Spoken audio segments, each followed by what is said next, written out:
রিয়াদের ব্যাটিং যদি বিরক্তির উদ্রেক ঘটায়, তবে তানজিদ সাকিব শান্তদের পারফরমেন্স যেন ব্যাখ্যার অযোগ্য।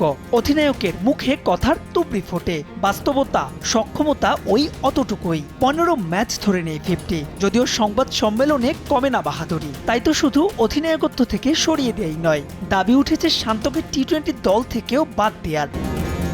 প্রকৃতির প্রতিশোধ কি টের পান সাকিব? ব্যাটে নেই রান, বলে নেই ধার, ক্যারিয়ারের সায়ান্নে এসে ধূসর তার পারফরমেন্স। ওয়ানডের পর টি-20 বিশ্বকাপের সব ম্যাচে সুযোগ পেয়েও ব্যর্থ তানজিদ তামিম। এ দলটার নেই কোনো অনুপ্রেরণা।